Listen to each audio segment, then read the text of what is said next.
ओम नमः शिवाय। आज हम आपको सुनाएंगे सावन के सोमवार की पूरी व्रत कथा, जिसे सावन सोमवार व्रत के दिन पढ़ने से मन चाहे इच्छाओं को भगवान भोलेनाथ सहज ही पूरा करते हैं। आपसे प्रार्थना है कि ये कथा पूरी अवश्य सुने, क्योंकि अधूरी कथा सुनने से दोष लगता है। और कथा शुरू होने से पहले हमारे चैनल को सब्सक्राइब करके एक बार कमेंट में दिल से हर हर महादेव ज़रूर लिखें। तो आइए अब शुरू करते हैं सावन सोमवार की व्रत कथा। ओम श्री गणेशाय नमः।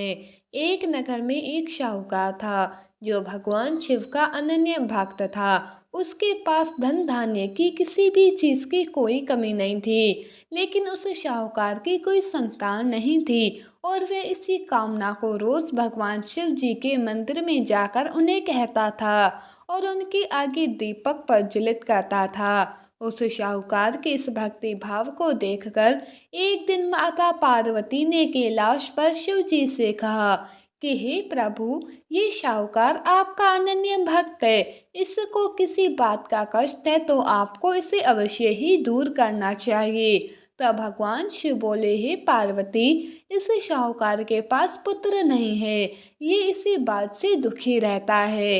इस बात पर माँ पार्वती कहती है कि हे ईश्वर, कृपा करके इस शाहूकार को पुत्र का वरदान दे दीजिए।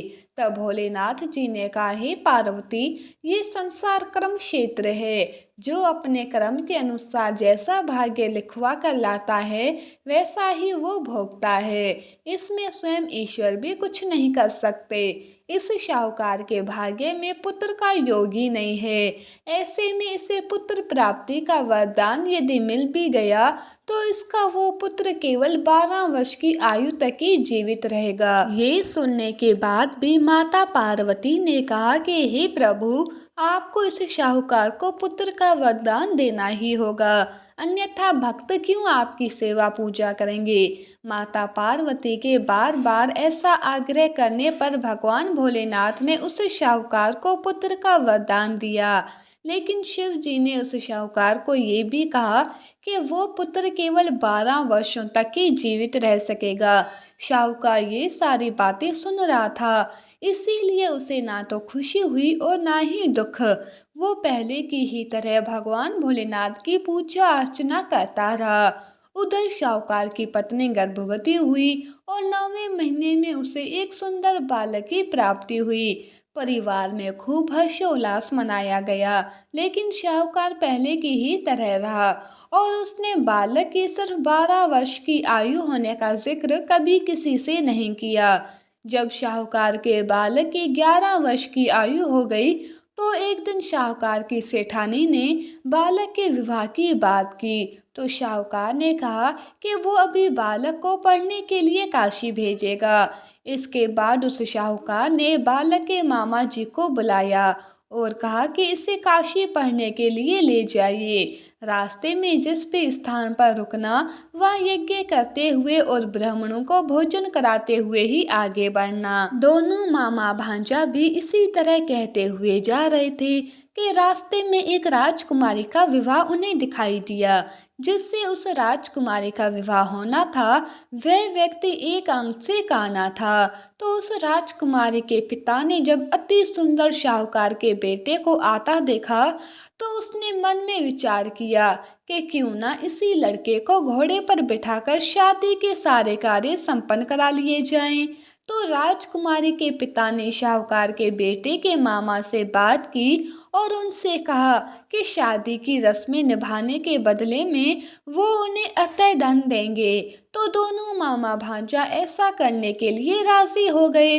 इसके बाद शाहूकार का बेटा विवाह की वेदी पर बैठा और जब विवाह कार्य संपन्न हो गए तो जाने से पहले उसने राजकुमारी के चुनरी के पल्ले पर लिखा कि तुम्हारा विवाह मेरे साथ हुआ है, लेकिन जिस राजकुमार के साथ ये लोग तुम्हें भेजने वाले हैं वो तो एक आंख से काना है। इसके बाद वो अपने मामा के साथ काशी के लिए निकल गया उधर जब राजकुमारी की अपनी चुनरी पर ये लिखा हुआ पाया तो उसने राजकुमार के साथ जाने से मना कर दिया। तो राजा ने भी अपनी पुत्री को बारात के साथ विदा नहीं किया और बारात खाली हाथ वापस लौट गई। उधर मामा और भांजे काशी नगरी पहुंच गए थे। एक दिन जब मामा ने काशी में एक यज्ञ रखा था तो भांजा बहुत देर तक बाहर नहीं आया।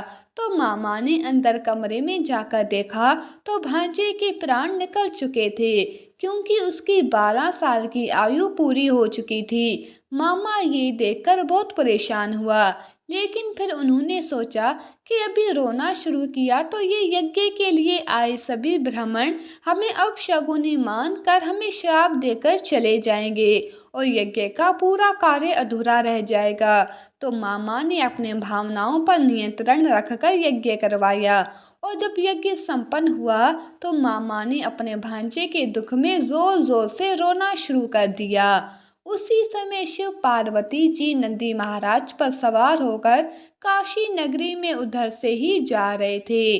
तो माता पार्वती ने भगवान शिव से पूछा, हे प्रभु, ये कौन रो रहा है?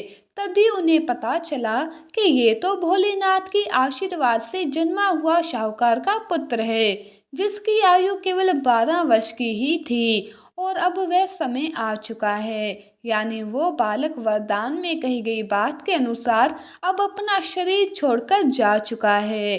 तब माता पार्वती ने भगवान शिव से कहा, हे स्वामी, इस बालक को आप जीवित कर दे, अन्यथा रोते रोते इसके माता पिता के प्राण निकल जाएंगे। तब भगवान भोलेनाथ ने कहा, हे पार्वती, इसकी आयु इतनी ही थी सो वह भोग चुका है। लेकिन माँ गौरी के बार बार आग्रह करने पर भोलेनाथ भगवान ने उस बालक को जीवित कर दिया। वो बालक ओम नमः शिवाय, ओम नमः शिवाय ऐसा जपते हुए जी उठा और मामा भांजे दोनों ने ईश्वर को धन्यवाद दिया। फिर वे दोनों अपनी नगरी को लौट चले। रास्ते में वही नगर पड़ा जहाँ उन्होंने राजकुमारी से शाहूकार के बेटे का विवाह किया था और राजकुमारी ने उन्हें तुरंत पहचान लिया। तब राजा ने राजकुमारी को शाहूकार के बेटे के साथ ही बहुत सारा धन धान्य देकर विदा कर दिया। उधर शाहूकार और उसकी पत्नी अपने घर की छत पर निराश बैठे थे। उन्होंने ये प्रण कर रखा था कि यदि उनका पुत्र सकुशल वापस घर ना लौटा तो वे प्राणों को त्याग देंगे। तभी लड़के के मामा ने आकर शाहूकार के बेटे और बहू के आने का समाचार उस शाहूकार और उसके निराश पत्नी को सुनाया। लेकिन वो दोनों तो ये मानने को तैयार ही नहीं थे कि वरदान झूठा साबित हो चुका है और आखिरकार उनके पुत्र की आयु बढ़ चुकी है। तो मामा ने शपथ पूर्वक कहा कि मेरी बात पर विश्वास करो, आपका पुत्र सकुशल स्वस्थ होकर वापस अपनी पत्नी के साथ लौट रहा है। तब तो दोनों को विश्वास हो गया और दोनों ने अपने बेटे और बहू का बहुत ही धूमधाम से स्वागत किया। पूरे गांव में हर्ष उल्लास से उनके लौटने को एक उत्सव की तरह मनाया गया। उसी रात शाहूकार को सपने में भगवान शिव ने साक्षात दर्शन दिए और उस शाहूकार से कहा कि तुम्हारे पूजन से मैं अति प्रसन्न हुआ हूँ। इसी प्रकार जो भी व्यक्ति तुम्हारी इस कथा को सावन के महीने में पढ़ेगा या सुनेगा तो उसकी समस्त दुख दूर हो जाएंगे और उसकी सभी मनवांछित कामनाओं की पूर्ति होगी। तो प्रेम से कहिए हर हर महादेव। अब जानिए सावन सोमवार की महिमा, जिसे सुने बिना सावन सोमवार की व्रत कथा पूरी नहीं मानी जाती। सनातन धर्म शास्त्रों में नियत है कि चिरकाल में जगत जननी आदि शक्ति माँ पार्वती ने भगवान शिव को पति रूप में प्राप्त करने के लिए कठोर तपस्या की थी। सावन ही वो माह था जिसमें सोमवार का व्रत उपवास कर विधिवत शिव जी की पूजा माता पार्वती ने की थी। उनकी कठिन भक्ति से प्रसन्न होकर भगवान शिव ने उन्हें मनवांछित वरदान दिया। कालांतर में सावन सोमवार व्रत के पुण्य प्रताप से मां पार्वती और भगवान शिव का विवाह हुआ था। अतः सावन सोमवार का विशेष महत्व है। सावन के महीने में भगवान शिव और माता पार्वती की पूजा उपासना करने से साधक की सभी मनोकामनाएं यथाशीघ्र पूरी हो जाती है। साथ ही घर में सुख और समृद्धि भी आती है। ज्योतिष शास्त्र के माने तो सावन के महीने में विधि पूर्वक भगवान शिव की पूजा करने से अविवाहित युवक और युवतियों के शीघ्र विवाह के योग बन जाते हैं। इसके अलावा सावन के सोमवार का व्रत रखने से मनुष्य के सभी दुख और चिंताएं दूर होती है एवं शरीर में चल रहे सभी रोगों से उन्हें मुक्ति भी मिलती है। इस दिव्य व्रत को करने से कुंडली में चंद्र ग्रह की स्थिति मजबूत होती है और चंद्र दोषों से मुक्ति मिलती है। कुंवारी लड़कियां यदि इस व्रत को करें तो उनको मनवांछित जीवन साथी की प्राप्ति भगवान शिव की कृपा से सहज रूप से ही हो जाती है। वहीं यदि सुहागन महिलाएं ये व्रत करें तो उनका सौभाग्य अटल, स्वस्थ और अखंड रहता है और उनके घरों में सदैव सुख शांति और भगवान शिव पार्वती की कृपा बनी रहती है। तो ये था हमारा आज का वीडियो। उम्मीद करती हूँ आपको ये कथा अच्छी लगी होगी। Please like, share and subscribe. Thank you. जय श्री राधा कृष्ण।